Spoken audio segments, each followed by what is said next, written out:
फिर जिब्राईल अलैहिस्सलाम ने दूसरी मर्तबा कहा कि वो शख्स जलीलो ख्वार हो जाए, उस शख्स की नाक गुबार आलूद हो जाए कि जो रमजान शरीफ का महीना पाए और अपनी बख्शिश ना कराए। ये रमजान शरीफ का महीना बख्शिश का महीना है। मेरे आका इरशाद फरमाते हैं, अव्वलुहु रहमतुन औसतुहु मगफिरतुन व आखिरुहु इत्कुम मिनन नार। रमजान शरीफ का पहला अशरा रहमत का है, दूसरा अशरा मगफिरत का है और तीसरा अशरा जहन्नम से आजादी का है। वो रमजान शरीफ का मुबारक महीना मेरे आका फरमाते हैं, इज़ा दखल रमज़ान फुतिहत अब्वाबुस समा व फुतिहत अब्वाबुल जन्नह व गुल्लिकत अब्वाबु जहन्नम व सुलसिलतिश शयातीन। आका फरमाते हैं कि जब रमजान शरीफ का महीना आता है तो रहमत के दरवाजे खोल दिए जाते हैं, आसमान के दरवाजे खोल दिए जाते हैं, जन्नत के दरवाजे खोल दिए जाते हैं और जहन्नम के दरवाजे बंद कर दिए जाते हैं। वह सुलसिलतिश शयातीन, और शयातीन को कैद कर दिया जाता है। मुझे बताओ रमजान का महीना कितना बरकत वाला है, रमजान का महीना कितना अजमत वाला है। ऐसा मुबारक महीना हमारे और आपके दरमियान तशरीफ ला रहा है। आका फरमाते हैं, रजब अल्लाह का महीना है, शाबान मेरा महीना है। अल्लाह अकबर। ये मदीने वाले मुस्तफा का महीना चल रहा है। ये शाबान का महीना जब आता है तो मेरे आका हुजूर सल्लल्लाहु ताला अलैहि वसल्लम इस महीने में कसरत से रोजे रखा करते थे रमजान शरीफ के इस्तिकबाल के लिए। ये वो मुबारक महीना है। एक बार मेरे आका ने अर्ज किया रब की बारगाह में, मौला तूने मूसा अलैहिस्सलाम को सुअबान अता फरमाया। ये सुअबान क्या है? ये मूसा अलैहिस्सलाम का मोजज़ा है। आपको एक असा दिया गया, आपको एक डंडा दिया गया। जब आप दुश्मन से मुकाबले के लिए जाते तो वो डंडा जमीन पे डालते अजदहा बन जाता, सांप बन जाता। और जब आप जंगल में बकरियां लेकर के जाते तो आप उस असे से पत्ते तोड़ दिया करते थे। जब आपको आराम करना होता तो वो असा आपका तकिया बन जाता। जब आपको भूख लगती उसे जमीन पे गाड़ते, उस पर फल आ जाते, आप उन फलों को तनावुल फरमा लेते। ये मूसा अलैहिस्सलाम का मोजज़ा है। मेरे अजीजों, मेरे आका ने अर्ज किया, मेरे परवरदिगार तूने मूसा अलैहिस्सलाम को सुअबान अता फरमाया है। तो रब की बारगाह से जवाब मिला, महबूब मैंने मूसा अलैहिस्सलाम को सुअबान अता फरमाया है और मैंने तुमको शाबान अता फरमाया है। तो ये वो मुबारक महीना है, ये वो अजमत वाला महीना है। इसी मुबारक महीने में एक रात ऐसी आती है, अल्लाह ताला ने 3 रातें अपने महबूब की उम्मत को ऐसी अता फरमाई है जो 3 रातें किसी और पैगंबर की उम्मतों को नहीं मिली। मेरे अजीजों, वो कौन सी 3 रातें हैं? एक है शबे मिअराज, एक है शबे बरात और एक है शबे कद्र। शबे मिअराज निकल गई 26 रजब को और शबे बरात आ रही है 3 फरवरी को मेरे अजीजों। और एक है शबे कद्र जो रमजान शरीफ के आखिरी अशरे की ताक रातों में आका ने फरमाया उसे तलाश करो। हमारे बुजुर्गों ने 27वीं शब बताई है। हदीस पाक तो ये मेरे आका इरशाद फरमाते हैं कि शबे कद्र को रमजान शरीफ के आखिरी अशरे की ताक रातों में तलाश करो। 20 के बाद 21 में भी हो सकती है, 23 में भी हो सकती है, 25 में भी हो सकती है, 27 में भी हो सकती है और 29 में भी हो सकती है। ज्यादा राजिह कौल 27वीं शब का है कि 27वीं शब को शबे कद्र होती है। मेरे अजीजों, अब आओ जरा तवज्जो के साथ सुनिएगा। ऐसी मुबारक रातें हमको अल्लाह ने अता फरमाई, लेकिन उन मुबारक रातों में भी हमने बिस्तरों पे सोकर के उन रातों को गुजार दिया। ऐसी मुबारक रातें हमारे नौजवान कोई शबे बारात में मोटरसाइकिल लेके इधर से उधर घूमता नजर आता है। कोई इस बस्ती गया, कोई उस बस्ती गया, दो दो तीन तीन चार चार लोग एक एक मोटरसाइकिल पे सवार होकर के पूरी रात ऐसे ही घूम के गुजार देते हैं। इस रात में अल्लाह की इबादत करना चाहिए थी, इस रात में कुरान की तिलावत करना चाहिए थी, इस रात में ज्यादा से ज्यादा हमको सदका करना चाहिए था। ये वो मुबारक रात है जिस रात में अल्लाह तबारक व तआला इंसानों की रोजी, जिस किसको कितनी रोजी मिलनी है ये फैसला भी फरमा देता है, किसकी कितनी उम्र है ये फैसला भी अल्लाह फरमा देता है। इस रात में लोगों के मुकद्दर को अल्लाह तबारक व तआला लौह महफूज में लिखवा देता है कि साल भर में किसको कितनी रोजी मिलेगी ये भी लिख दिया जाता है, किसकी कितनी उम्र होगी ये भी लिख दिया जाता है, कौन इस साल पैदा होगा ये भी लिख दिया जाता है, और कौन इस साल दुनिया छोड़ के जाएगा ये भी लौह महफूज में लिख दिया जाता है। सरकार गौसे आजम फरमाते हैं इंसान मकान बना रहा होता है, इंसान बिल्डिंग बना रहा होता है और उसका नाम मरहूमीन में लिखा हुआ होता है। मेरे अजीजों, मौत का कोई भरोसा नहीं, मौत का कोई पता नहीं, मौत कब आ जाए, किस जगह आ जाए, किस हाल में आ जाए। क्यों ना हम अपने रब को राजी करें, क्यों ना हम अपने रसूल को राजी करें।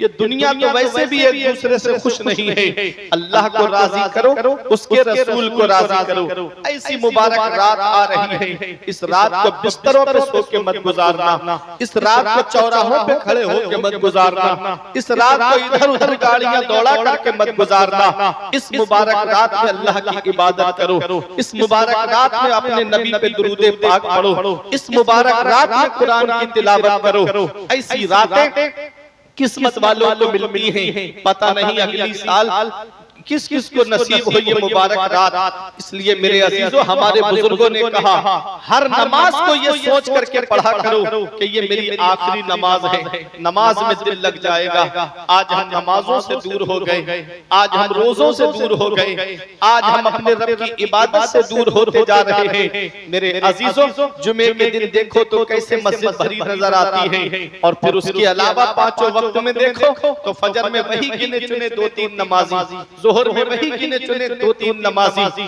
मगरिब और इशा में वही दो तीन नमाजी, और पूरी बस्ती है मुसलमानों की। फिर रोना रोते हैं मुसलमान, परेशान बहुत है, मुसलमान सताया बहुत जा रहा है, मुसलमान के ऊपर जुल्मों से सितम के पहाड़ तोड़े जा रहे हैं। मेरे अजीजों, अल्लाह तबारक व तआला को राजी कर लो, उसके रसूल को राजी कर लो। ये दुनिया चंद दिन की है, हमेशा रहने इस दुनिया में नहीं आए।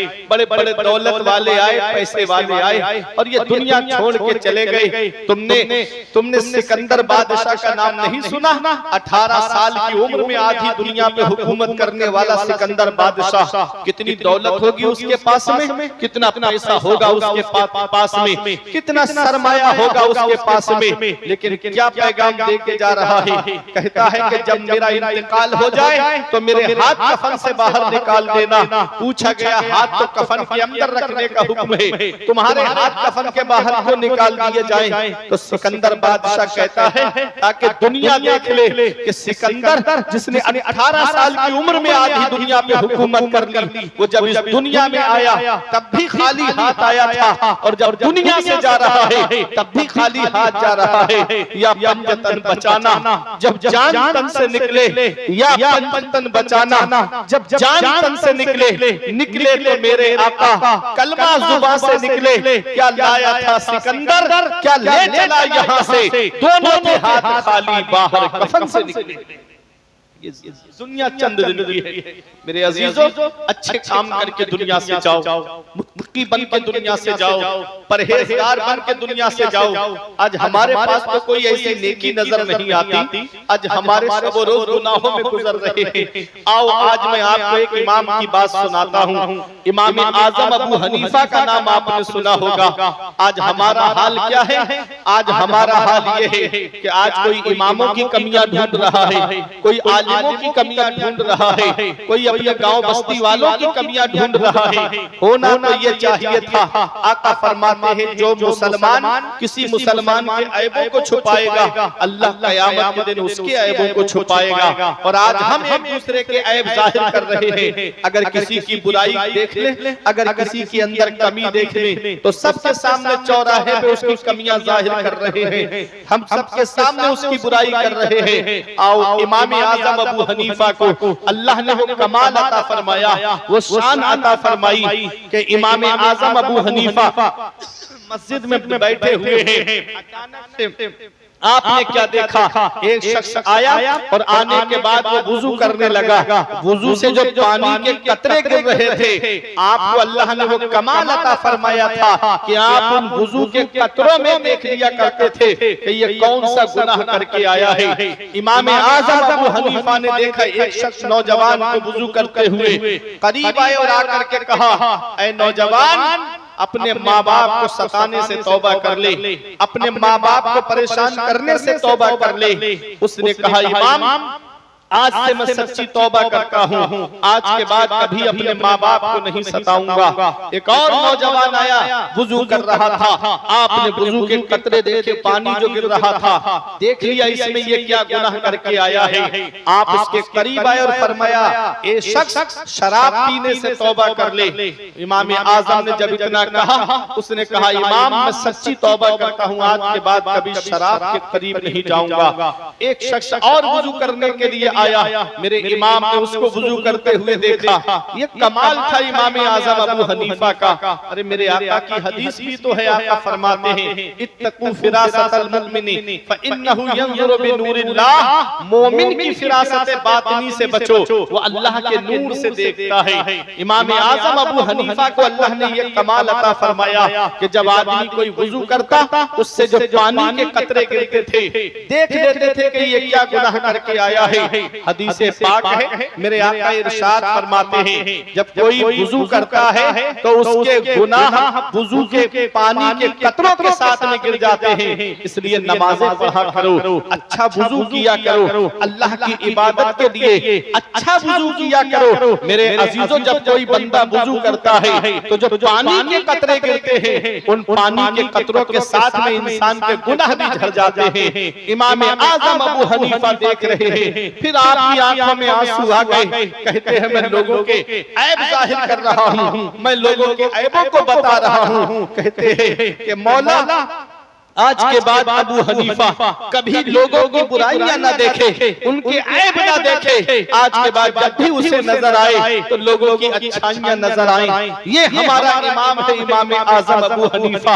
अल्लाह अकबर। आज हम कहते हैं, मौलाना साहब, हम झूठ नहीं बोलेंगे तो तिजारत कैसे चलेगी, हम झूठ नहीं बोलेंगे तो दुकान कैसे चलेगी, हम झूठ नहीं बोलेंगे तो कारोबार आगे कैसे बढ़ेगा, हम झूठ नहीं बोलेंगे तो मटेरियल कैसे बेचेंगे। इमाम आज़म जो अपने वक्त के इमाम आज़म हैं, दुनिया उनको इमाम आज़म मान रही है। पैगंबर इस्लाम से 70 साल के बाद में इमाम आज़म अबू हनीफा पैदा हुए, 80 हिजरी में पैदा हुए।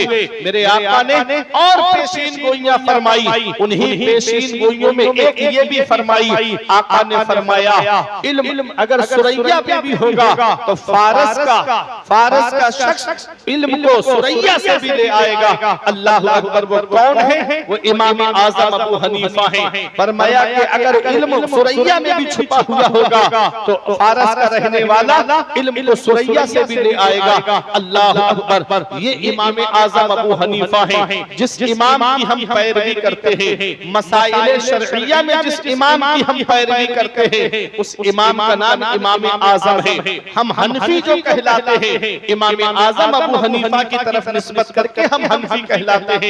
आप देखिए, जहां अपने वक्त के इमाम हैं, जहां आप अपने वक्त के बहुत बड़े आबिद हैं, जहां आप अपने वक्त के बहुत बड़े जाहिद हैं, वही अपने वक्त के बड़े ताजिर भी हैं। आप कपड़े की तिजारत करते थे, आप कपड़े का कारोबार करते थे। इमाम आज़म अबू हनीफा एक दिन एक अपने खादिम से कहते हैं, देख इस कपड़े के अंदर ये ऐब है, जब भी कपड़ा बेचना तो ये ऐब बता करके बेचना। अल्लाह अकबर। ये इमाम आजम अबू हनीफा है। कपड़े का काम है, कपड़ा फटा हुआ होगा या कोई और ऐब रहा होगा, फरमाया इस कपड़े को और कपड़ों की कीमत में मत बेचना, बल्कि इसको कम करके बेचना और ग्राहक को ऐब बता देना। उसकी मर्जी है, चाहे वो खरीदे चाहे वो ना खरीदे। जब इतना कहा इमाम आजम ने, आप नमाज पढ़ने के लिए मस्जिद में तशरीफ ले गए। ये इमाम आजम अबू हनीफा है। नफल तो पढ़ते ही थे रातों में, पांचों वक्त की नमाज अदा फरमाते, वो भी जमाअत के साथ में नमाज अदा फरमाते थे। इमाम आजम नमाज पढ़ के वापस आए, खादिम ने वो कपड़ा बेच दिया। आपने फरमाया वो कपड़े का क्या हुआ जो मैंने बताया था? कहा हजरत वो मैंने बेच दिया, मुझे याद नहीं रहा, मैंने उसको पूरी कीमत में बेच दिया। इतना सुनना था इमाम आजम अबू हनीफा का। आपने फरमाया जा पहले उसे तलाश कर जिसे तूने वो कपड़ा बेचा है। आज हमारा हाल क्या है? आज हम किसी को भी चूना लगा देते हैं, किसी को भी टोपी पहना देते हैं, कहते हैं कि मैंने अच्छी कीमत में बेच दिया, मैंने ये सामान अच्छे पैसों में बेच दिया। वो इमाम आजम अबू हनीफा है। फरमाते जा पहले उसको तलाश कर जिसे तूने वो कपड़ा बेचा है। वो कपड़ा सही नहीं था, उसे तूने मुकम्मल कीमत में क्यों बेचा और कपड़ों की कीमत के बराबर क्यों बेचा? गुलाम ढूंढने के लिए गया, लेकिन वो आपको मिला नहीं। इमाम आजम अबू हनीफा ने फरमाया कितना कपड़ा बेचा, सारे पैसे बता। उसने कहा हजरत इतना सामान मैंने बेच दिया, इतने कपड़े मैंने बेच दिए। फरमाया ये पैसे ले जाके सदका कर दे। वो कपड़े के पैसे भी सदका करा दिए आपने, और जो सही कपड़ों के पैसे थे वो भी अल्लाह की राह में सदका करा दिए। कहा ये पैसे अबू हनीफा अपने पास में नहीं रखेगा। उसके बाद में मस्जिद के अंदर आए, नमाजियों के सामने इतना रोए इमाम आजम, दाढ़ी भीग गई, आंसू जमीन पे गिरने लगे। उसके बाद कहते हैं लोगों मेरी कोई गलती नहीं, मेरे नौकर ने वो कपड़ा बेच दिया था। कयामत के दिन अल्लाह ने मुझसे पूछा, नोमान बिन साबित तेरे खादिम ने, तेरे नौकर ने वो कपड़ा जो सही नहीं था उसे सही कीमत में बेचा है, तो मैं अल्लाह को क्या जवाब दूंगा? लोगों मेरी तरफ से गवाही दे देना, मेरी तरफ से गवाही दे देना कि अबू हनीफा की कोई गलती नहीं है, उसके नौकर ने ये कपड़ा बेच दिया था। ये उनका तकवा है, ये उनकी परहेजगारी है, ये उनका खौफ खुदा है।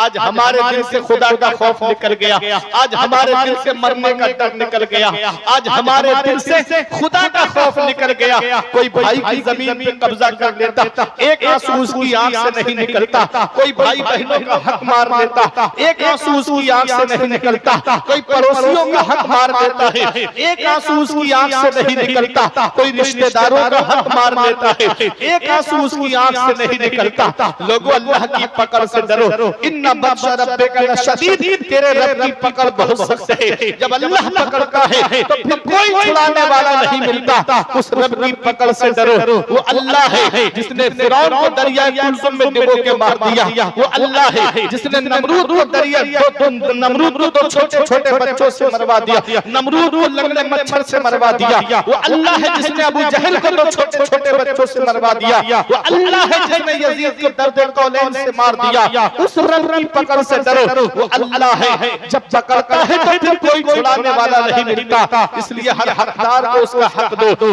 हर हकदार को उसका हक पहुंचाओ। ये दुनिया चंद दिन की है। अगर कोई इंसान आका फरमाते हैं किसी की एक बालिस्त जमीन पर नाजायज कब्जा कर ले, अल्लाह ताला क़यामत के दिन उस जमीन को नीचे तक तहत सरा तक उसके गले का तौक बना करके उसकी गर्दन में लटका देगा। अल्लाह अकबर। जरा सोचो क़यामत के दिन, ये दुनिया में चंद दिन के लिए हम अपने मजे की खातिर, अपनी अना की खातिर, बुग़्ज़ो हसद की खातिर आज हम कोई भी किसी का हक मार लेता है। जरा सोचो क़यामत के दिन क्या हाल होगा। जिस औलाद को आज मोबाइल चलाने से फुर्सत नहीं, जिस औलाद को आज व्हाट्सएप देखने से फुर्सत नहीं, जिस औलाद को आज इंटरनेट चलाने से फुर्सत नहीं, वो क्या हमारी कब्र पे जाकर के कुरान पढ़ेगी। उस औलाद के लिए हमने आज पड़ोसियों का हक मार दिया, अजीजों अकारीब का हक मार दिया, रिश्तेदारों का हक मार दिया। क्या जवाब देंगे हम कयामत में अपने रब को? क्या जवाब देंगे मदीने वाले मुस्तफा को? ये इमाम आजम का तकवा है, ये इमाम आजम की परहेजगारी है। कहते हैं लोगों, अगर अल्लाह कयामत में पूछे मुझसे कि तेरे खादिम ने ये कपड़ा बेच दिया था, तो लोगों मेरी तरफ से गवाही दे देना, मेरी तरफ से मेरी सिफारिश कर देना कि अबू हनीफा की कोई गलती नहीं थी, उनके नौकर ने ये कपड़ा बेच दिया था। कौन है इमाम आजम? वो इमाम आजम जो हर रमजान शरीफ में 62 मरतबा कुरान पाक खत्म फरमाते थे। वो इमाम आजम जिस जगह आपका दफन हुआ है, जिस जगह आपकी कब्र शरीफ है, मज़ार मुबारक है, वहां आपने 7000 मरतबा कुरान पाक का खत्म फरमाया है। वो इमाम आजम अबू हनीफा जिन्होंने 30 साल लगातार रोजे रखे हैं। वो इमाम आजम जिन्होंने 40 साल इशा के वुजू से फजर की नमाज पढ़ी है। वो इमाम आजम जिन्होंने 1500 रुपए खर्च करके एक ऐसा लिबास बनवाया, कपड़े बनवाए, जिसे रात में अल्लाह की इबादत के लिए आप ज़ेब फरमाते थे। रात में अल्लाह की इबादत करने के लिए वो कपड़ा पहनते थे। आज हमारा हाल ये है कि हम मस्जिद में जाएंगे तो फटे हुए कपड़े पहनकर, मस्जिद में जाएंगे तो पुराने कपड़े पहनकर, मस्जिद में जाएंगे तो बोसीदा कपड़े पहनकर, मस्जिद में जाएंगे तो परागंदा कपड़े लेकर के, और किसी की शादी में जाएंगे तो अच्छा कपड़ा, किसी के यहाँ वलीमे में जाएंगे तो उम्दा कपड़ा, किसी के यहाँ बर्थडे पार्टी में जाएंगे तो अच्छे से अच्छा कपड़ा निकाल के पहन करके जाते हैं। अल्लाह कुरान में फरमाता है, या बनी आदम खुजू ज़ीनतकुम इंदा कुल्ले मस्जिद, ऐ औलाद आदम, हर नमाज के लिए अच्छा लिबास पहनो, हर नमाज के लिए ज़ीनत पकड़ो, अच्छे कपड़े नमाज के लिए पहनो, उम्दा कपड़े नमाज के लिए पहनो, अच्छे कपड़े अल्लाह की इबादत के लिए ज़ेब तन करो। मेरे अजीजों, हमें ज़ीनत करनी है तो अल्लाह की इबादत के लिए करनी है, नमाज पढ़ने के लिए अच्छा लिबास पहनो। मेरे अजीजों, इमाम आज़म अबू हनीफा ने 1500 दिरहम का एक लिबास बनवाया, जिसे आप नमाज पढ़ने के लिए इस्तेमाल फरमाते थे। रात में जब अल्लाह की इबादत करते तब उस लिबास को ज़ेब फरमाते थे। ये है इमाम आज़म, जिस इमाम की हम पैरवी करते हैं, जिस इमाम की आज हम मसाइल शरइया में पैरवी करते हैं। आज हम हनफी हैं तो हमें अपनी किस्मत में नाज है, इमाम आजम के मुकल्लिद हैं, हमें अपनी किस्मत में नाज है। मेरे अजीजों, जरा तवज्जो के साथ सुनिएगा, और मैं इमाम आजम अबू हनीफा की शान बयान कर रहा हूँ। कौन है इमाम आजम? उनके पास में एक बुढ़िया आई और आकर के इमाम आजम से कहती है, इमाम, ईमानदारी से बताओ ये कपड़ा कितने का दोगे? क्या लफ्ज बोला? ईमानदारी से बताओ ये कपड़ा कितने का दोगे? मेरे इमाम ने कहा, माई 4 दिरहम में ये कपड़ा दे दूंगा। पूरा थान था कपड़े का। माई कहने लगी, मुझसे मजाक मत करो। फरमाया, मैं मजाक नहीं करता। कहा, फिर ये इतना कपड़ा 4 दिरहम में कैसे मिल सकता है? कहा, माई तूने ईमानदारी की बात की है तो सुन, मैंने 2 थान खरीदे थे 20 दिरहम में, 10 दिरहम का एक थान हुआ। मैंने एक थान 16 दिरहम में बेच दिया है। 10 दिरहम का हुआ 6 दिरहम मुनाफे के साथ में मैंने एक कपड़े का थान बेच दिया है। अब ये थान रह गया है, 4 दिरहम दे दे और ये थान लेकर चली जा। इमाम आजम अबू हनीफा फरमाते हैं, नोमान बिन साबित 4 दिरहम के लिए अपने ईमान को नहीं बेचेगा। अल्लाह अकबर, जरा अंदाजा लगाइए। फरमाइए, 4 दिरहम क्या है? नोमान बिन साबित के सामने करोड़ों दिरहम रख दिए जाए, तब भी नोमान बिन साबित अपने ईमान का सौदा नहीं कराएगा। मेरे इमाम ने पुकार के कहा था, उन्हें माना, न रखा गैर से काम, लिल्लाहिल हम्द में दुनिया से मुसलमान। नारे तकबीर, नारे रिसालत, मसलके आला हज़रत वल अहले सुन्नत, नारे तकबीर, सुभान अल्लाह, माशाअल्लाह। इमाम आज़म अबू हनीफा, उनका तकवा देखिए, उनकी परहेजगारी देखिए। इमाम आज़म अबू हनीफा का एक पड़ोसी था और वो शराबी था, और जब शराब पी के आता तो रोजाना गालियां बकता। इमाम आज़म अबू हनीफा उसको सुनते थे। एक दिन आवाज नहीं आई उसकी, तो दिन में इमाम आजम अबू हनीफा ने पूछा, वो जो रात में जो गालियां बकता था वो कहाँ चला गया? कहा हुजूर उसे तो पुलिस पकड़ के ले गई। इमाम आजम अबू हनीफा को जब पता चला कि मेरा पड़ोसी और उसे पुलिस पकड़ के ले गई, तो आप उसकी जमानत के लिए पहुंचे। अल्लाह, शराबी है और आप उसकी जमानत के लिए पहुंचे। और जैसे ही पहुंचे तो सिपाही ने देख के कहा, हजरत आप यहाँ कैसे? कहा मेरे पड़ोसी को पकड़ के ले गए। पड़ोसी, हर हकदार को उसका हक दो। पड़ोसी अगर गैर मुस्लिम भी है, मुसलमान नहीं गैर मुस्लिम है, तो हमारा इस्लाम कहता है कि अगर वो भूखा है तो उसको खाना खिलाओ। हमारा इस्लाम कहता है अगर वो भूखा है तो उसे खाना खिलाओ। इमाम आजम अबू हनीफा ने फरमाया ये मेरा पड़ोसी है, और वो अंदर खड़े होकर कह रहा था, लोग हमको रुसवा करना चाहते हैं, लोग हमको जलील करना चाहते हैं, हमारे ऊपर एहसान करके हमको जलील करना चाहते हैं। इमाम आजम अबू हनीफा से सिपाही ने कहा, देखा ये आपके लिए क्या कह रहा है? आपने फरमाया कोई बात नहीं, तुम इसको रिहा कर दो। जब इमाम आजम अबू हनीफा ने ये कहा तो सिपाही ने छोड़ दिया। शराबी था। आपने रास्ते में उससे कहा, तू मेरा पड़ोसी है, मैं तुझे जलील करने नहीं आया हूं, बल्कि मैं तुझे इज्जत देने के लिए आया हूं, मैं तेरी इज्जत बढ़ाने के लिए आया हूं। उसको जब शर्मिंदगी हुई, नदामत हुई, तो इमाम आजम अबू हनीफा के कदमों पे गिर गया और कहने लगा, हजरत मुझे माफ कर दो, आज के बाद कभी शराब को हाथ नहीं लगाऊंगा, आज के बाद कभी गुनाहों के करीब नहीं जाऊंगा। ये हमारा इमाम है। हमारे इमाम आजम अबू हनीफा ने देखो इस्लाम की कैसे खिदमत की है, देखो लोगों को कैसे राह रास्ते पे लाए हैं। इमाम आजम अबू हनीफा का एक पड़ोसी मकान बेच के जा रहा था और उसने कहा कि मकान की कीमत 10,000 दिरहम है।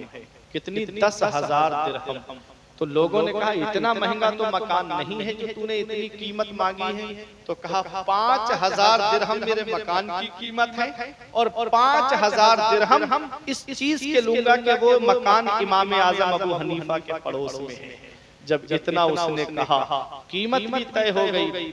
मकान सुबह को पैसे देना थे, मकान खाली करना था। जब हमारे इमाम को पता चला, इमाम आजम अबू हनीफा को, तो आपने उसे बुलाया और फरमाया क्यों मकान बेचना चाहता है? उसने कहा हजरत बहुत कर्जा है मेरे ऊपर, हजरत मैं बहुत मकरूज हूँ। आपने फरमाया कितना कर्जा है? उसने अपना कर्जा बताया। इमाम आजम अबू हनीफा ने 10,000 दिरहम उसको अपने पास से दे दिए और फरमाया वापस भी मत करना, लेकिन मकान बेच के मत जा, मेरा पड़ोस छोड़ करके मत जा। लोगों, अच्छा पड़ोसी किस्मत से मिलता है। मेरे आका ने फरमाया इल्तमिसुल जारा क़ब्ल दार, घर बनाने से पहले पड़ोसी देख लो। अगर अच्छा पड़ोसी मिल जाता है तो इंसान को ये भी खुशकिस्मती की एक अलामत है कि उसको एक अच्छा पड़ोसी मिल जाए, वरना ऐसे ऐसे जालिम पड़ोसी मिल जाते हैं कि कभी कोई किसी भी मामले में फंसा देता है, कभी कोई किसी मामले में उसे उलझा देता है। इमाम आजम अबू हनीफा ने अपने पास से वो पैसे दे दिए और फरमाया कि मकान बेच करके मत जा। कितनी खिदमत की है हमारे इमाम आजम अबू हनीफा ने। अल्लाह अकबर। इमाम आजम अबू हनीफा ने एक दिन आप रास्ता चल रहे थे, गली से गुजर रहे थे, एक आदमी ने देखा, एकदम देख करके भागने लगा। इमाम आजम अबू हनीफा ने फरमाया ये मुझे देख के भागा क्यों, इसे बुलाओ। जब उसे बुलाया गया तो वो इमाम आजम अबू हनीफा का मकरूज निकला। उसने कर्जा लिया था इमाम आजम से और वो दे नहीं पाया, वक्त ज्यादा हो गया। इमाम आजम अबू हनीफा ने फरमाया तुम क्यों मुझे देख करके भागे? उसने कहा हजरत मैं आपका मकरूज हूँ, मेरे ऊपर आपका कर्जा आ रहा है और मेरे पास पैसे है नहीं, इसलिए मैं भागा कि कहीं आप मुझे जलील न करो, कहीं आप मुझे शर्मिंदा ना करो। मेरे इमाम की आंखों में आंसू आ गए। फरमाया लोग मुझे देख के भागते हैं, आपने फरमाया जा, मैंने अपना कर्ज माफ कर दिया, तुझे कोई कोई कर्जा देने की जरूरत नहीं है। अल्लाह अकबर, ये हमारा इमाम है, इमाम आजम अबू हनीफा। और सूद, अल्लाह अकबर, वो बुरी चीज है। पैगंबर इस्लाम ने फरमाया, जिसने सूद का एक ढेला खाया उसने अपनी माँ के साथ 36 बार ज़िना किया, माज़अल्लाह। उससे भी ज्यादा बदतर चीज है ये सूद। मेरे अजीजों, इमाम आज़म अबू हनीफा कर्ज देते थे, लेकिन किसी से भी पैसा बढ़ा के नहीं लिया करते थे। ये उनका तकवा, ये उनकी परहेजगारी थी। एक दिन एक किसी की जनाजे की नमाज में आप शामिल हुए और जनाजा दफीना होने में टाइम लगा, देर हुई, धूप बहुत ज्यादा थी, शिद्दत की गर्मी पड़ रही थी। लोग साए तलाश करते फिर रहे थे। लोग सायों में तक चले गए, कोई पेड़ के नीचे है, कोई मकान के साए में है। इमाम आजम अबू हनीफा धूप में खड़े हुए हैं। अल्लाह अकबर, धूप में खड़े हुए हैं। इमाम आजम अबू हनीफा से किसी ने कहा, हजरत ये मकान है, इसके साए में आप खड़े हो जाइए, धूप बहुत तेज है। लेकिन मेरे इमाम नहीं गए। फिर आया वो शख्स,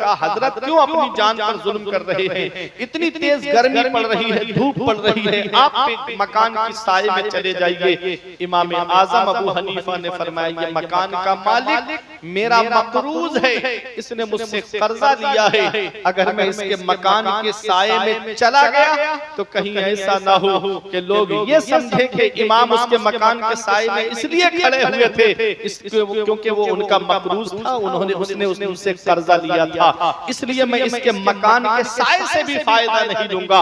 ये है हमारा इमाम आजम उमर फारूक आजम अबू हनीफा ने उबई बिन काब को कर्जा दिया। और जब उन्होंने कोई तोहफा लेकर के आए उमर फारूक आजम के पास में, कहा कि ये तोहफा ले लीजिए। उमर फारूक आजम ने फरमाया, मैं ये तोहफा कबूल नहीं करूंगा। कहा क्यों? कहा कि तुम मेरे मकरूज हो, कहीं ये शायबा ना हो जाए कि इमाम के उमर फारूक आजम ने जो कर्ज दिया है उसके बदले में ये तोहफा लिया है, कहीं सूद से मुशाबहत ना हो जाए, इसलिए मुझे ये तोहफा नहीं चाहिए। अल्लाह अकबर, ये हमारे बुजुर्ग हैं जो शायबे से भी बचा करते हैं, जो मुश्तबह चीजों से भी बचा करते हैं।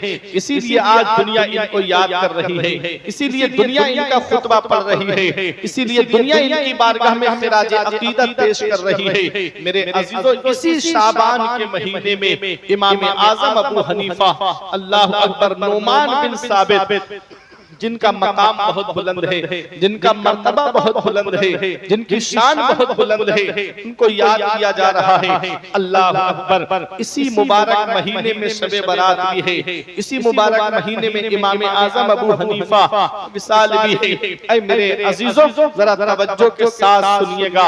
और इसी महीने में आज जब 14 शाबान आती है तो लोग हजरत उवैस करनी को याद करते हैं। हजरत उवैस करनी के नाम की फातिहा कराते हैं। कौन है उवैस करनी? आज मोहब्बत हम भी करते हैं, मोहब्बत तुम भी करते हो, प्यार का दावा तुम भी करते हो, प्यार का दावा हम भी करते हैं। लेकिन आओ जरा उस आशिक को देखो, उस नबी से मोहब्बत करने वाले दीवाने को देखो। जिक्र नबी की बारगाह में हो रहा है, चर्चा नबी की बारगाह में हो रहा है, नाम नबी की बारगाह में लिया जा रहा है। खिराज अकीदत पैगंबर इस्लाम की बारगाह में आज हम पेश करते हैं। आओ जरा देखो उवैस करनी का मकाम क्या है। मदीने वाले मुस्तफा सहाबाए किराम से इरशाद फरमाते हैं, मेरे सहाबा कर्न में मेरा एक दीवाना रहता है जो मुझसे बड़ी मोहब्बत करता है, मुझसे बड़ा प्यार करता है। सहाबा ने अर्ज किया, या रसूल अल्लाह, हजरत सलमान फारस से आ गए, हजरत बिलाल हबशा से आ गए, हजरत सुहैब रूम से आ गए, कर्न तो कोई दूर नहीं है, यमन तो कोई दूर नहीं है, वो आपके दीदार के लिए क्यों नहीं आए? आका फरमाते हैं, उनकी बूढ़ी माँ है जो अपनी माँ की खिदमत में लगे रहते हैं। अल्लाह अकबर, मेरे आका ने, मैं मफहूम बता रहा हूँ, मेरे आका ने हजरत उमर फारूक आजम और हजरत मौला अली से फरमाया, जब तुम्हारी मुलाकात मेरे उवैस से हो तो उससे अपने लिए मग़फ़िरत की दुआ कराना, और मेरे उवैस को मेरा सलाम कहना, और मेरे उवैस को मेरा ये पैराहन शरीफ दे देना, और कहना कि मेरी गुनाहगार उम्मत के लिए बख्शिश की दुआ करे, मेरी गुनाहगार उम्मत के लिए मग़फ़िरत की दुआ करे। अल्लाह अकबर, वो हज़रत उवैस करनी, उमर फारूक आज़म का जब दौरे खिलाफत आया तो आपने हज के मौके पे आज दुनिया के कोने कोने से हाजी आया है मक्के में, अल्लाह अकबर, हज के मौके पे ऐलान कर दिया, ए हाजियों, कोई जाए नहीं हज के अरकान अदा करने के बाद में, तमाम हाजी जबल अबू कुबैस के नीचे जमा हो जाएं। अमीरुल मोमिनीन का हुक्म है, उमर फारूक आजम का हुक्म है, तमाम हाजी जमा हो गए। पता नहीं क्या मामला है, आज अमीरुल मोमिनीन ने सबको जमा किया है। उमर फारूक आजम ने फरमाया, तुम में से यमन से कितने हाजी आए हैं, सब बैठ जाएं। वो हाजी खड़े रहे जो यमन से आए हैं, सब बैठ गए, चंद हाजी खड़े रहे। फरमाया, तुम यमन से आए हो? कहा हाजियों ने, हाँ हम यमन से आए हैं। फरमाया, सब बैठ जाएं। वो खड़े रहे जो यमन में कर्न से आए हैं, सब बैठ गए।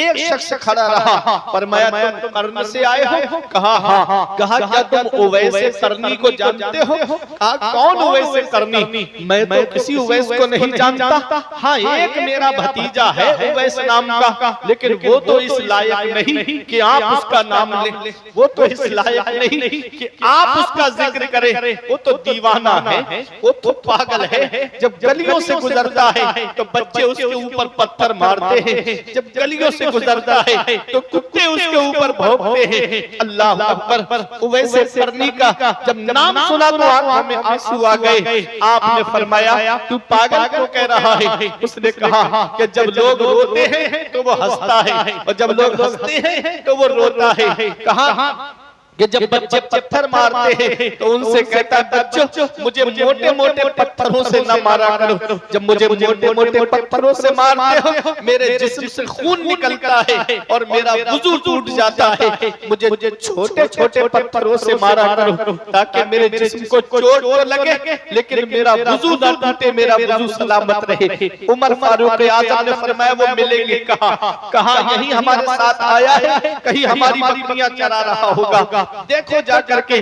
तलाश किया गया तो आप एक जगह अल्लाह की इबादत कर रहे थे। अल्लाह अकबर, गए हजरत उमर फारूक आजम और मौला अली शेर खुदा उवैस करनी ने नमाज से जब फारिग हुए तो दुआ सलाम हुआ। पैगंबर इस्लाम ने पहचान बताई थी कि उनके बाएं पहलू पर एक सफेद दाग का निशान होगा। मेरे आका हुजूर सल्लल्लाहु अलैहि वसल्लम ने अलामत बताई, निशान बताई, निशानी बताई वैसे करने की। जब उमर फारूक आजम ने उनको देखा, चेहरा देख करके समझ गए कि ये अलामत हुजूर ने बयान फरमाई है। बाल देखे, फरमाया ये अलामत हुजूर ने बयान फरमाई है। कहा, क्या तुम अपना बायां पहलू दिखा सकते हो, बायां हाथ दिखा सकते हो? उन्होंने कहा, क्या करोगे? कहा, एक निशानी देखना बाकी रह गई है। जब उन्होंने दिखाया तो सफेद दाग की निशानी मौजूद थी।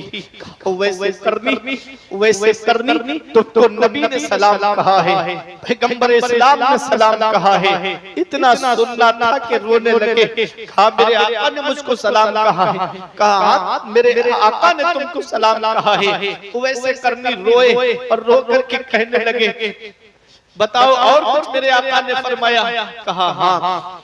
आका ने फरमाया कि आका की गुनहगार उम्मत के लिए बख्शिश की दुआ करना। उवैसे करनी रो करके आका की गुनहगार उम्मत के लिए बख्शिश की दुआ कर रहे हैं। अल्लाह अकबर। लोगों, आज हम लोग फिल्मों में मस्त हो गए, आज हम लोग गानों में मस्त हो गए, आज हमारे पास इतना वक्त नहीं कि 10 मिनट अपने नबी पे दुरूद पाक पढ़ लें। आज हमारे पास इतना वक्त नहीं, 10-15 लोगों का परिवार हमारे घर में, इतना टाइम नहीं हमारे पास कि हम पैगंबर इस्लाम पे सब लोग दुरूद पाक पढ़े, नबी का लाया हुआ कुरान घर में उसकी तिलावत करें। आज इतना वक्त नहीं हमारे पास में कि हम पैगंबर इस्लाम पर दुरूद और सलाम पढ़ लें। अल्लाह अकबर। पैगंबर इस्लाम जब इस दुनिया में तशरीफ लाए तो हम गुनाहगारों के लिए बख्शिश की दुआ करते हुए तशरीफ लाए। जब मेराज को तशरीफ ले जा रहे हैं तब भी हम गुनाहगारों को याद कर रहे हैं, और जब आका इस दुनिया जाहिरी से तशरीफ ले गए तब भी हम गुनाहगारों को याद कर रहे हैं। आला हजरत पुकार कहते हैं, दुश्मने अहमद पर शिद्दत कीजिए, मुल्हिदों की क्या मुरव्वत कीजिए, गैज़ में जल जाए बेदीनों के दिल, या रसूल अल्लाह की कसरत कीजिए, जो ना भूला आज तक हम गरीबों को रज़ा, याद उसकी अपनी आदत कीजिए। कितनी मोहब्बत है आका को हम गुनाहगारों से, कितना प्यार है आका को हम गुनाहगारों से। अल्लाह अकबर। और आज हमारा हाल आका ने फरमाया जुइलत कुर्रतु ऐनी फिस्सलाह, मेरी आंखों की ठंडक नमाज में है। कितना हम अपने आका की आंखों को ठंडक पहुंचा रहे हैं, कितना हम अपने आका की आंखों को ठंडक पहुंचा रहे हैं। इन आंखों से आज मोबाइल पे गंदी तस्वीरें देख के आंखें गंदी हो गई। अल्लाह अकबर। मेरा इमाम कहता है कल तो दीदार का दिन है और यहाँ वहां तो नबी का दीदार करना है, वहां तो सहाबा का दीदार करना है, वहां तो गौसे आजम का दीदार करना है, वहां तो गरीब नवाज का दीदार करना है, वहां तो गाजी दूल्हा का दीदार करना है, वहां तो इमाम इश्क मोहब्बत का दीदार करना है। अल्लाह अकबर। कल तो दीदार का दिन है और यहाँ आंख बेकार है क्या होना है। हाय बिगड़ी तो कहा आकर नाओ, ऐन मझधार है क्या होना है। दूर जाना है रहा दिल थोड़ा, मत में क्या मार है क्या होना है। आज हम अपने रसूल को भूलते जा रहे हैं, आज हम अपने खुदा को भूलते जा रहे हैं। अल्लाह अकबर। रसूल के फरमान हमको याद नहीं, अल्लाह के फरमान हमको याद नहीं, बस दुनिया में लगे हुए हैं, दुनिया में लगे हैं। दौलत कमा लें, पैसा कमा लें, जितना ऐश करना है दुनिया के ऊपर कर ले। अल्लाह अकबर। मेरे अजीजों, उस कब्र की सख्तियों को याद करो, उस कब्र की काली कोठरी को याद करो, उस कब्र के अंदर कीड़े मकोड़ों को याद करो। कभी दौलत पे घमंड आने लगे, कभी पैसों पे नाज होने लगे, तो एक चक्कर मनशापुरवा वालों कब्रिस्तान का लगा लिया करो। वहां तुमसे ज्यादा दौलत वाले लेते हैं, वहां तुमसे ज्यादा पैसे वाले लेते हैं, वहां तुमसे ज्यादा हसीनो जमील लेते हैं, वहां तुमसे ज्यादा सरमाए वाले लेते हैं। वो जिनकी नाक पे कभी मक्खी नहीं बैठती थी, आज उनके जिस्म को मिट्टी ने गला सड़ा के एक तरफ कर दिया। घमंड किस बात पे, तकब्बुर किस बात पे। अल्लाह को राजी करो, उसके रसूल को राजी करो। अभी आज हमारे इलाके की एक ऐसी खबर आई जिसको सुनकर के मेरी आंखों में, पढ़ करके, देख करके मेरी आंखों में भी आंसू आ गए। आज एक जवान लड़का सिर्फ रील बनाने के चक्कर में, इंस्टाग्राम पे सिर्फ रील अपलोड करने के चक्कर में पत्थर के ऊपर खड़े होकर के रील बना रहा था। पैर फिसला, नीचे गिरा और वो पत्थर उसके ऊपर गिरे। भारी पत्थर थे, 3 पत्थर थे, उसके ऊपर गिरे और वही नीचे दब करके मर गया। अल्लाह अकबर। बताओ, गानों की रीलें बना के दुनिया से जा रहा है, गानों की रीलें। क्या हाल होगा कब्र के अंदर। मेरे अजीजों, जरा मुझे बताओ, अगर यही गाने सुन के सो गए, सुन गए और आंख कब्र के अंदर जाकर खुली, तो कौन है जो तुम्हारे काम आएगा। और रात रात भर मोबाइल की स्क्रीन पे जागने वालों, और रात रात भर फिल्में देखने वालों, फिल्म देख के सो गए और आंख कब्र के अंदर जाकर खुली, कौन है जो तुम्हारे काम आएगा। अल्लाह को याद करके सो, कलमा शरीफ पढ़ करके सो, कुरान की तिलावत करके सो, अपने नबी को याद करके सो, दुरूदे पाक पढ़ के सो, गुनाहों से तौबा करके सो।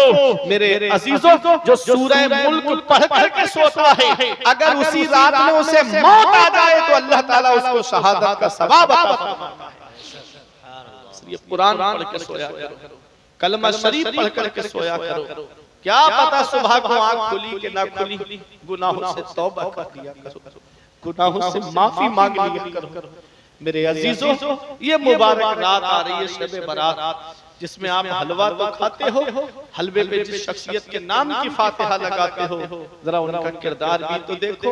रो रो के हमारे लिए गुनाहों को, हम लोगों के लिए, हम गुनाहगारों के लिए बख्शिश की दुआ कर रहे हो, वैसे करनी। मकाम देखे, शान देखे उनकी, कि उनको जन्नत के दरवाजे पे रोक दिया जाएगा, वैसे करने को रोक दिया जाएगा। कहेंगे मुझे क्यों रोक दिया गया।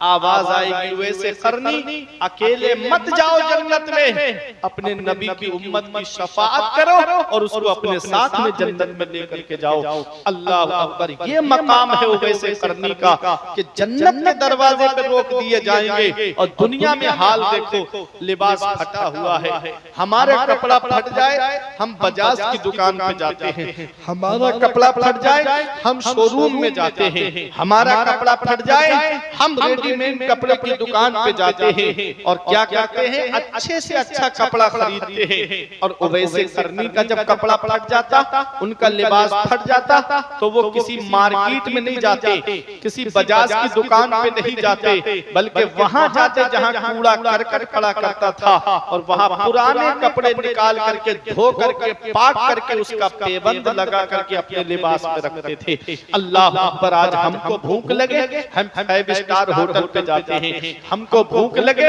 हम अच्छे से अच्छे होटल पे जाकर के खाना तनावुल करते हैं। और उवैसे करनी की जरा शान देखो, जब उनको भूख लगती थी तो वो तालाब की तरफ आते थे। लोग सब्जियां बेचने वाले सब्जी धोते थे तालाब में, तो कुछ पत्ते रह जाते थे, उन पत्तों को खा करके गुजारा करते थे उवैसे करनी। खजूर की गुठली पे नमक लगा के चूस करके गुजारा करते थे उवैसे करनी। और मकाम जन्नत के दरवाजे पर रोक दिए जाएंगे, शान जन्नत के दरवाजे पर रोक दिए जाएंगे।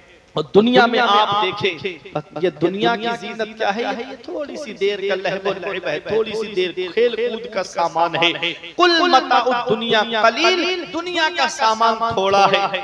आखिरत के लिए नेकियां जमा करो मेरे अजीजों, आखिरत के लिए नेकियां जमा करो। पता नहीं मरने के बाद औलाद ने कुरान खानी कराई कि नहीं कराई, पता नहीं मरने के बाद औलाद ने ईसाले सवाब किया कि नहीं किया। ये तो हमारे सद्दाम साहब हैं कि जो अपने वालिदैन के लिए ईसाले सवाब कर रहे हैं, उनके लिए हर सालाना जो है फातिहा का इमाम करते हैं, उनके लिए ईसाले सवाब की महफिल को सजाते हैं। पता नहीं कि हर किसी का बेटा ऐसा होगा, कोई कहीं जाकर के रह रहा है, कोई कहीं जाकर के रह रहा है, कोई अपने बिजनेस में मस्त है, कोई कारोबार में मस्त है। मेरे अजीजों, किसको टाइम है? माँ बाप जिंदा होते हैं तब तो उनका हाल पूछा नहीं जाता, माँ बाप हयात होते हैं तो उनकी खैरियत पूछी नहीं जाती। तो जो औलाद आज जिंदा पे माँ बाप की खैरियत नहीं पूछ रही है, वो मरने के बाद क्या तुम्हारी कब्र पे जाकर के कुरान पढ़ेगी? वो मरने के बाद क्या तुम्हारी कब्र पे जाकर के ईसाले सवाब करेगी? इसीलिए इल्मी साहब फरमाते हैं, पढ़ के तू कुरान को अब जमा कर ले कुछ सवाब, कब्र पर फिर कौन आए फातिहा के वास्ते। काम को कर ले प्यारे, जिसके 22 कब्र में बागे रिजवा से खुले खिड़की हवा के वास्ते। काम दोज़ख के किए जन्नत का है उम्मीदवार, कसरे जन्नत तो बना है पारसा के वास्ते। कसरे जन्नत तो बना है पारसा के वास्ते। मुत्तकी बनो, परहेजगार बनो। हमारे बुजुर्गों ने दुनिया की जीनत की तरफ नहीं देखा, अल्लाह को राजी किया, उसके रसूल को राजी किया। लोग क्या कह रहे हैं नहीं देखा, लोग क्या बोल रहे हैं नहीं देखा, बस अल्लाह का फरमान देखा, उसके रसूल का फरमान देखा। अल्लाह को राजी करो, उसके रसूल को राजी करो। दुनिया तो वैसे भी सबसे राजी नहीं है। आका ने 1500 साल पहले फरमाया था, इज़न नास अज़हरुल इल्म व ज़य्युल अमल व तहब्बु बिल अलसिन व तबागदु बिल कुलूब व तकातउ बिल अरहाम। आका फरमाते हैं, कुछ ऐसे लोग होंगे इल्म होगा उनके पास लेकिन अमल नहीं होगा। आका फरमाते हैं, जुबान से मोहब्बत करेंगे और दिलों में बुग़्ज़ भरे हुए होंगे। जुबान से मोहब्बत करेंगे, दिलों में बुग़्ज़ भरे हुए होंगे, और रिश्तेदारियां तोड़ेंगे, रिश्तेदारियां खत्म करेंगे। आज ऐसे लोग पाए जाते हैं, कोई किसी की दौलत से जल रहा है, कोई किसी की तरक्की से जल रहा है, कोई किसी के मनसब से जल रहा है। मेरे आका ने फरमाया था, ऐसे लोगों के ऊपर अल्लाह की लानत है, उसके रसूल की लानत है, उसके फरिश्तों की लानत है, और अल्लाह ऐसे लोगों को बहिरा करके उठाएगा, अल्लाह ऐसे लोगों को अंधा करके क़यामत में उठाएगा।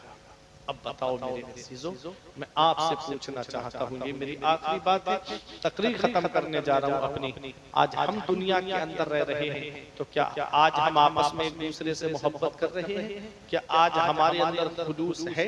क्या आज हम काम खुलूस व लिल्लाहियत के साथ कर रहे हैं? हम जो भी काम करते हैं इल्ला माशाअल्लाह दिखावा हमारे कामों में ज्यादा होता है, खुलूस कम होता है। आज रिश्तेदारियों में भी दिखावा हो रहा है, आज आपस में मोहब्बत करने में भी दिखावा चल रहा है। मेरे अजीजों, ये शबे बारात आ रही है, ऐसी मुबारक रात है। इस रात में अल्लाह तबारक व तआला आसमाने दुनिया पर खास तजल्ली फरमाता है। परवरदिगार आलम का दरिया रहमत जोश में होता है।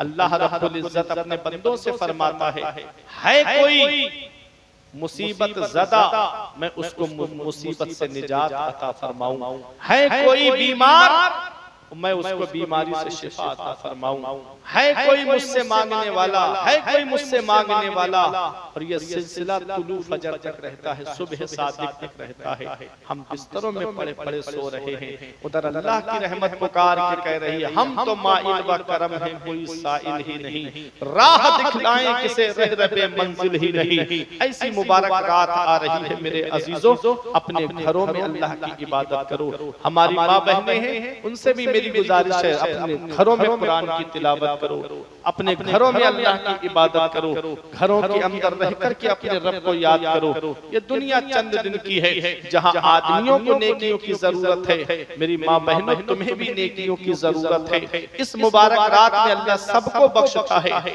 बनी कल्ब की बकरियों के बालों से ज्यादा लोगों की बख्शिश फरमाता है इस रात में। और बनी कल्ब कबीला जानते हो, जब वो कबीला बकरियां लेकर के निकलता था तो तारीख में लिखा है कि जहां तक नजर जाती थी उस कबीले की बकरियां ही बकरियां नजर आती थी। अल्लाह पर कितनी बकरियां होंगी और एक बकरी के ऊपर कितने बाल होंगे, कोई इंसान गिन के बता सकता है? वो अपने सर के बाल गिन के नहीं बता सकता। तो जरा सोचो बकरियों के बदन पे कितने बाल होंगे और अल्लाह कितने लोगों की बख्शिश फरमाता होगा, कितने लोगों की मगफरत फरमाता होगा इस मुबारक रात में। ये तो एक तादाद है, गिनती है बनी कल्ब की बकरियों के बराबर। अल्लाह की रहमत जोश में आ जाए तो उससे ज्यादा लोगों की मगफिरत फरमा दे। मेरे अजीजों, इस रात में अल्लाह सबको बख्शता है, लेकिन उसको नहीं बख्शता है जो माँ बाप का नाफरमान है। अल्लाह उसको नहीं बख्शता है जो शराब का आदी है। अल्लाह उसको नहीं बख्शता है जो जुए का आदी है। अल्लाह उसको नहीं बख्शता है जो नुजूमी है, काहिन है। अल्लाह इस रात में उसे नहीं बख्शता है जो रिश्तेदारियां खत्म करता है, जो रिश्तेदारियां तोड़ देता है। अब मैं आपको बताना चाहता हूँ इस मुबारक रात में अगर माँ बाप नाराज है तो उनको राजी कर लो, भाई बहन नाराज है तो उनको राजी कर लो, रिश्तेदार नाराज है तो उनको राजी कर लो, पड़ोसी नाराज है तो उनको राजी कर लो। मेरे अजीजों,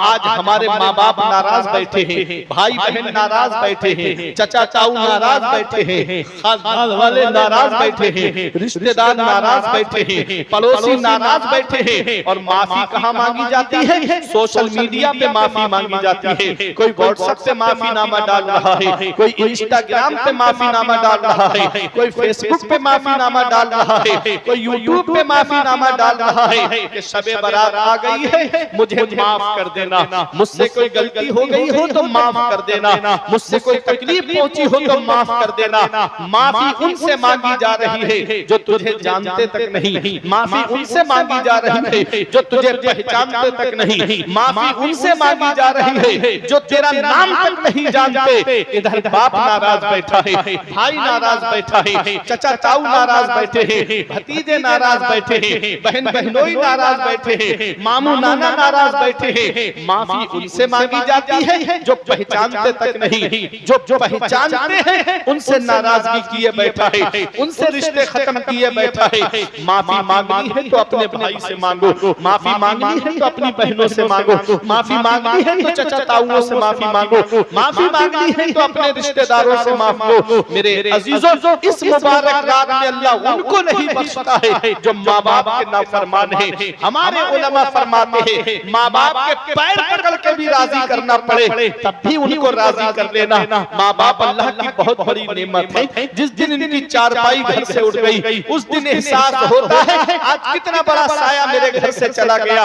आज इस दौर में, मिलावटी दौर में, जहाँ चीनी में भी मिलावट मिलेगी, तेल में आपको मिलावट मिलेगी, दूध दही घी पनीर में आपको मिलावट मिलेगी। इस मिलावटी दौर में अगर बगैर मिलावट के कोई चीज है तो वो माँ बाप की मोहब्बत है, जिसमें कोई मिलावट नहीं होती है। जो अपनी औलाद से मोहब्बत करते हैं तो सच्ची मोहब्बत करते हैं।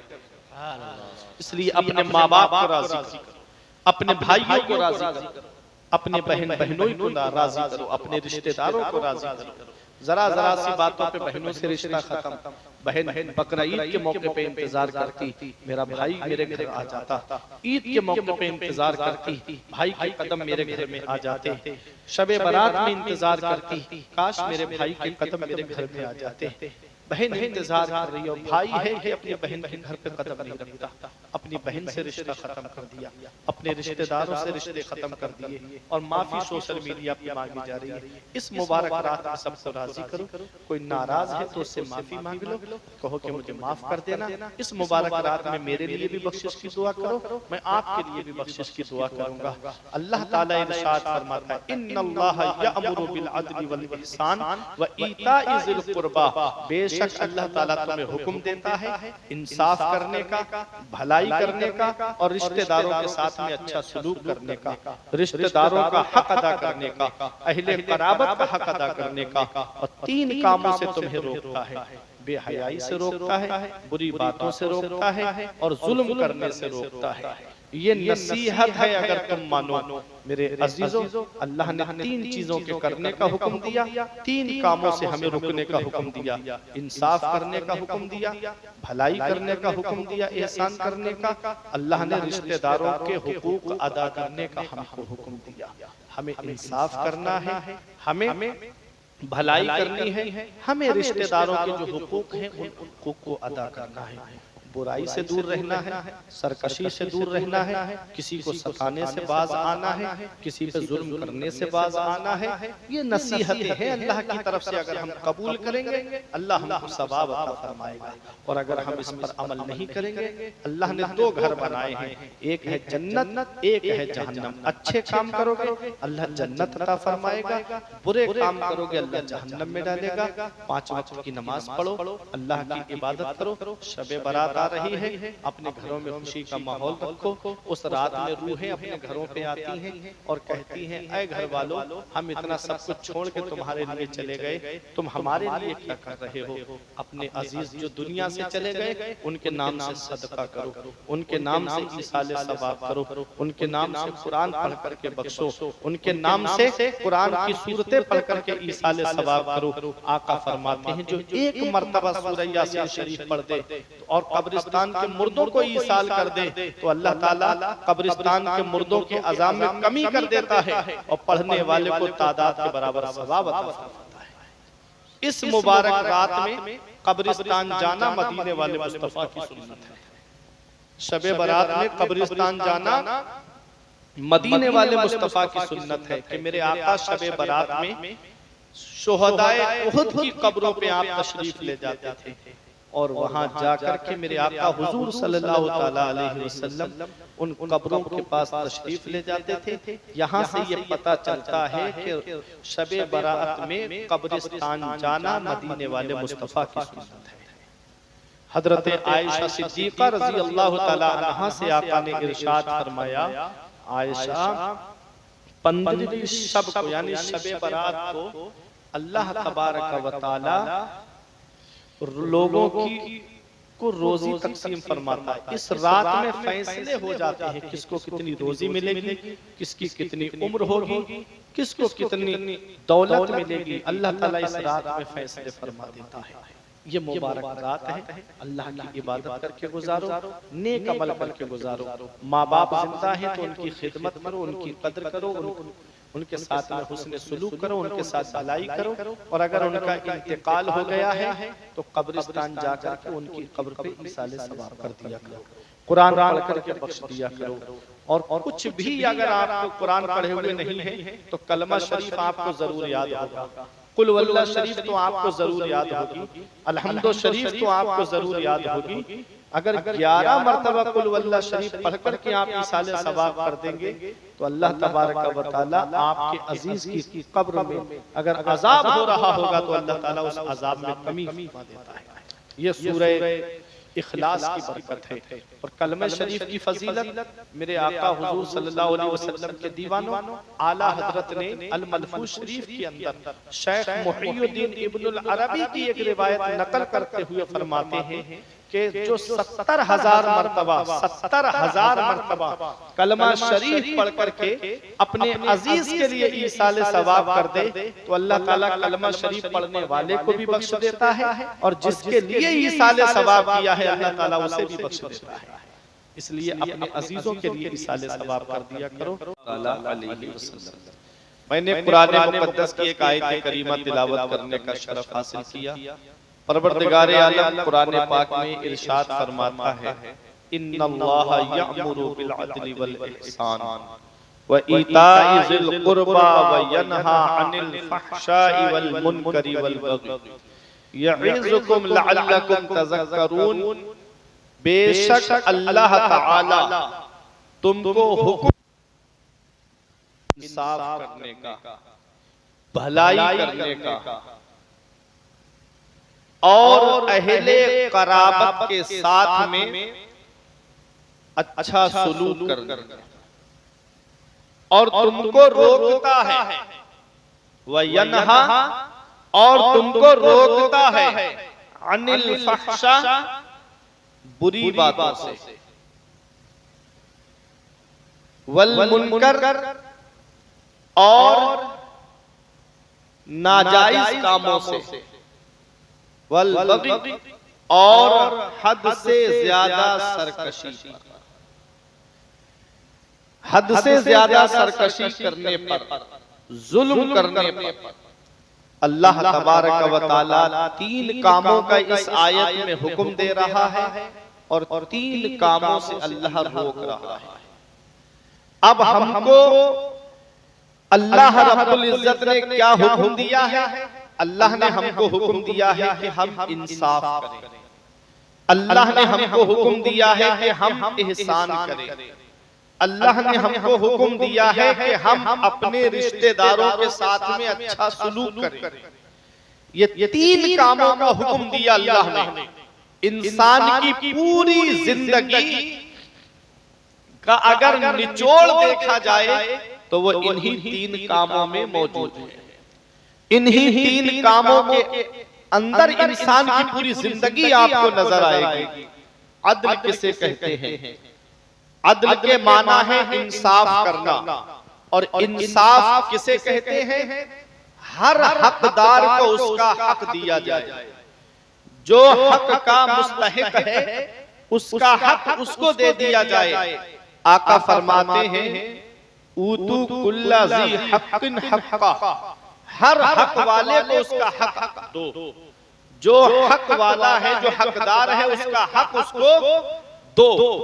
हुकूकुल्लाह के बाद में सब हुकूकुल इबाद में सबसे पहले जिसका हक है तो वो माँ बाप है। माँ बाप हुकूकुल इबाद में सबसे पहला हक जिसका है वो माँ बाप है।